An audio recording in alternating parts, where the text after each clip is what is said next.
بسم اللہ والصلاۃ والسلام علی رسول اللہ۔ السلام علیکم، کیسے ہیں آپ لوگ؟ امید ہے کہ آپ سب خیر وافیت سے ہوں گے۔ تو پہلے آپ یہ ویڈیو دیکھ لیجئے۔ سورہ توبہ سے پہلے جو بسم اللہ نہیں ہے نا، کیوں نہیں ہے؟ لوگ کہتے ہیں اس میں جنگ ہے، جہاد ہے۔ نا نا نا، اصل وجہ یہ نہیں ہے۔ اصل وجہ یہ ہے سورہ انفال نازل ہوئی، سورہ توبہ نازل ہوئی۔ نبی نے کاتب وحی سے کہا کہ سورہ توبہ کو سورہ انفال کے بعد لکھو۔ صحابی کہتے ہیں میں کنفیوز تھا کہ یہ نئی سورت ہے، یہ سورہ انفال کا حصہ ہے، اس لیے میں نے بیچ میں بسم اللہ نہیں لکھی۔ یہ کنفیوژن جب دور ہو جائے گی تو بسم اللہ ڈال دیں گے۔ نبی دنیا سے چلے گئے، صحابی کنفیوز رہے، انہوں نے بسم اللہ نہیں لکھی، بعد میں سب کو ثابت ہو گیا یہ نئی سورت ہے، مجال ہے کوئی بسم اللہ بیچ میں ڈال دے۔ تو میرے بھائی، آپ نے ویڈیو دیکھی، مفتی طارق مسعود صاحب کا ایک اور ویڈیو وائرل ہو رہا ہے جس پہ مفتی صاحب نے اعتراض کر رہے ہیں ایک صحابی پہ کہ صحابی رضی اللہ تعالیٰ عنہ جو ہے وہ بھول گئے، وہ بسم اللہ ڈالے نہیں۔ تو میرے بھائیو، اس کا جواب جو ہے وہ کمپلیٹلی جواب آج میں آپ کو سناؤں گا۔ وہ انجینئر محمد علی مرزا صاحب بالکل اسی ویڈیو کا جواب دیے ہیں۔ وہ ویڈیو سنانے سے پہلے ایک پرانا والا بھی ایک ویڈیو ہے جس کے جو بسم اللہ کے بارے میں ذکر ہوا ہے، تو آپ وہ پہلے ویڈیو دیکھ لیجیے، اس کے بعد انجینئر صاحب کا جواب جو ہے وہ کمپلیٹلی اسی ویڈیو کا جواب دیکھیں گے۔ تو بنا کسی تاخیر کے اللہ کا نام لے کے شروع کرتے ہیں۔ وہ ہے میرے بھائیوں قرآن حکیم کی کل جو 114 صورتیں ہیں جو میں نے شروع میں بتایا تھا، ان میں سے 113 صورتوں کا آغاز بسم اللہ الرحمن الرحیم سے ہوتا ہے، سوائے ایک صورت کے، اور وہ ہے سورہ التوبہ۔ اس کے آغاز میں بسم اللہ نہیں ہے،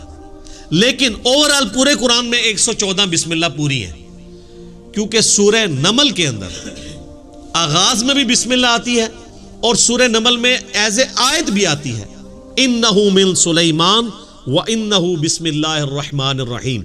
جو ملکہ بلقیس کے پاس خط آتا ہے تو وہ کہتی ہے یہ کوئی معزز خط ہے اور یہ سلیمان کی جانب سے ہے اور اس کا آغاز ہے بسم اللہ الرحمن الرحیم سے۔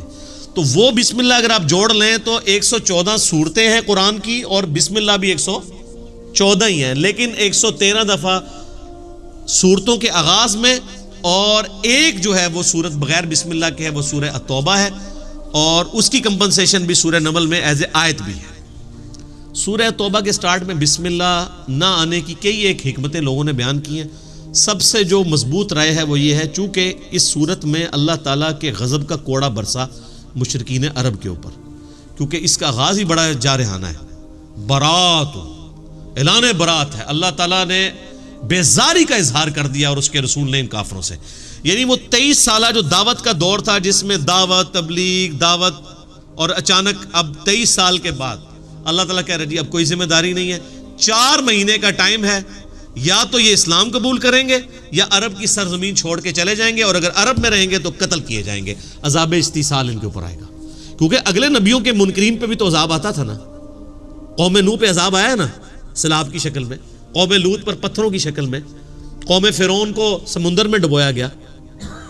تو ہمارے نبی کے انکار کرنے پر بھی کافروں پر عذاب آنا تھا، 23 سال چھٹی دی کھلی۔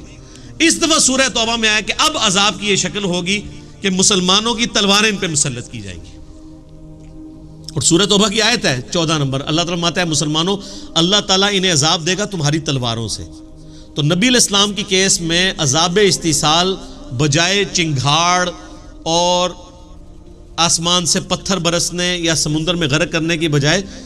تلوار کے ذریعے کافروں پر مسلط ہوا، جس کی پہلی قسط جو ہے وہ غزوہ بدر کی شکل میں آئی، اور آخری قسط جو ہے وہ مشرکین عرب پہ غزوہ حنین کی شکل میں آئی۔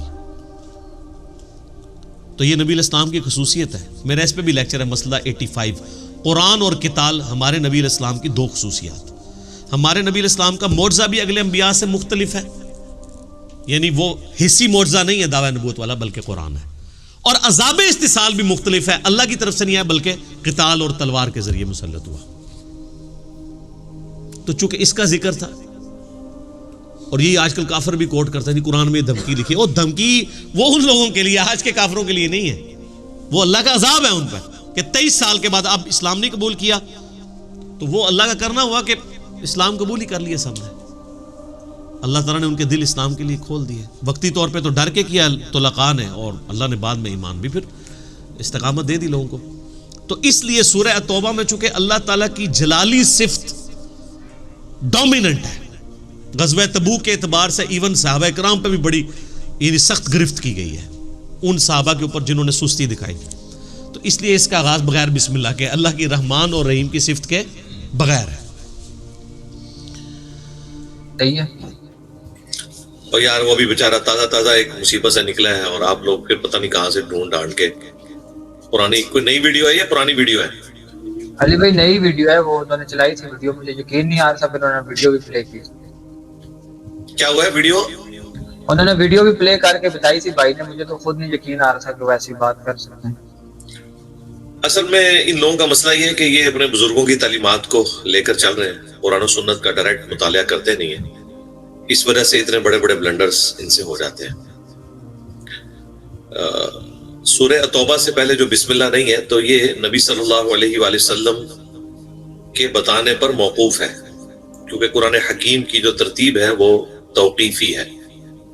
اور نبی علیہ السلام کو اللہ تعالیٰ نے بتایا حضرت جبرائیل علیہ السلام کے ذریعے. یہ کوئی غلطی کسی صحابی کو نہیں لگی، نعوذ باللہ من ذالک، اور نہ نبی صلی اللہ علیہ وآلہ وسلم کو کوئی بتانے میں کسی اعتبار سے کمزوری تھی، نہ آپ علیہ السلام کوئی اس حوالے سے بھول گئے، بلکہ اس حوالے سے صحیح سند کے ساتھ المستدرک للحاکم میں سیدنا علی کا قول موجود ہے، اور کسی صحابی کا قول جو غیبی خبر سے متعلق ہوتا ہے وہ نبی صلی اللہ علیہ وآلہ وسلم کے بتانے پر ہی موقوف ہوتا ہے. اسی لیے ہم صحابی کے قول کو بھی حدیث موقوف کہتے ہیں، نبی صلی اللہ علیہ وآلہ وسلم کے قول کو حدیث مرفوع کہتے ہیں. تو سیدنا علی تو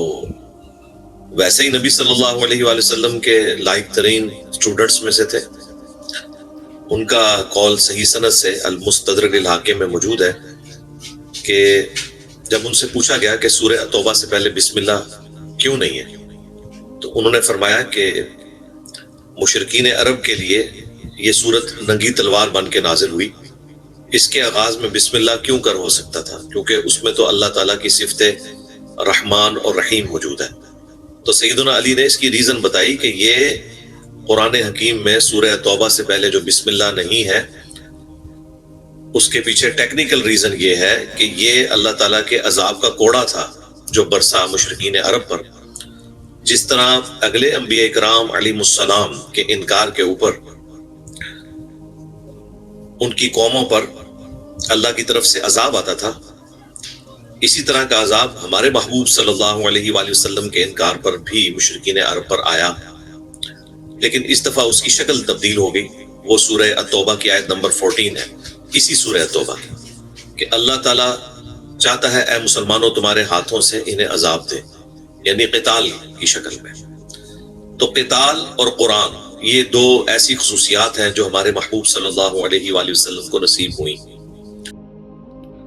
تو میرے بھائی امید ہے کہ آپ کو یہ بات سمجھ میں آئی ہوگی کہ مفتی صاحب کا جو یہ اعتراض ہے، کہا جاتا ہے کہ ابھی بلال بھائی نے کہا کہ یہ والی جو ویڈیو ہے یہ ابھی کی نیو ویڈیو ہے، جس پہ مفتی صاحب یہ اعتراض کر رہے ہیں کہ جو سورہ توبہ سے جو بسم اللہ، سورہ توبہ کے شروع میں جو بسم اللہ نہیں ہے، تو یہ بتاتے ہیں کہ صحابی کو کہا گیا کہ اس کے مطلب کہ اس سے پہلے والے سورہ کے بعد میں لکھنے کے لیے، لیکن صحابی کو یہ بھول گئے کہ اس پہ بسم اللہ لکھنا ہے یا نہیں لکھنا ہے. پھر اس کے بعد نبی صلی اللہ علیہ وسلم کا دنیا سے پردہ فرما گئے، پھر اس کے بعد وہ صحابی بھول گئے تو وہ اسی طریقے کا رہ گیا، تو اس پہ کسی کا مجال نہیں ہے کہ وہاں پہ بسم اللہ لگا دے.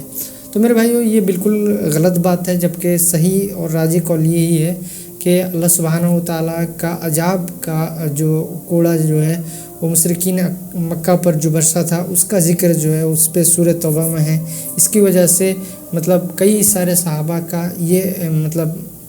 اقوال ہے، جس طریقے کا مولا علی علیہ السلام کا جو ہے ابھی آپ کو پڑھ کے علی بھائی سنائے کہ اس پہ ریفرنس کے ساتھ آ رہا تھا، جس پہ انہوں نے یہ فرمایا کہ چونکہ اس پہ مشرکین مکہ جو ہے ان کے اوپر عذاب کا ذکر ہے، اس کی وجہ سے اس پہ بسم اللہ نہیں ہے، کیونکہ اللہ کی غضب کا جو کوڑا برسا ہے اس کی وجہ سے وہاں پہ بسم اللہ نہیں ہے. تو مفتی صاحب کا یہ کہنا کہ جو ہے صحابی سے غلطی ہوا، ابھی مفتی صاحب کے اس سے پہلے بھی بہت بڑا ہنگامہ ہوتا ہے، اس کی وجہ سے مفتی صاحب کے اوپر بہت سارے لوگوں نے فتویٰ لگایا، کوئی قتل کا دھمکی دے رہے تھے، کوئی کیا کر رہے تھے، اسی طریقے کا بہت سارا فتویٰ بھی لگاتے تھے مفتی صاحب. اس کی وجہ سے 3 بار وجاہتی بیان دے چکے ہیں، اس کے باوجود مفتی صاحب کا پھر اس طریقے کا بیان دینا جو ہے وہ صحیح نہیں ہے. میرے بھائیو اور اس طریقے کا جو ہے کنٹروورشل اسٹیٹمنٹ سے مفتی صاحب کو دور رہنا چاہیے، اور اللہ سبحانہ و تعالیٰ سے دعا ہے جو بات میں نے حق کہی اس کو سن کر عمل کرنے کی توفیق عطا فرمائے، جو بات غلطی سے جذبات میں زبان سے نکل گئی اللہ تعالیٰ اس کو ہمارے دلوں سے محف کر دے، ہم کو قرآن و سنت پر عمل کر کے لوگوں تک پہنچانے کی توفیق عطا فرمائے۔ اور میرے بھائیو، آپ اس ویڈیو کے بارے میں یعنی مفتی صاحب کے بارے میں، مفتی صاحب کا جو ابھی یہ والا نیو ویڈیو آیا ہے اس کے بارے میں آپ کیا کہتے ہیں کامنٹ کر کے ضرور بتائیں۔ ملتے ہیں اسی طرح نیکسٹ ویڈیو میں انشاءاللہ۔ السلام علیکم ورحمۃ اللہ وبرکاتہ۔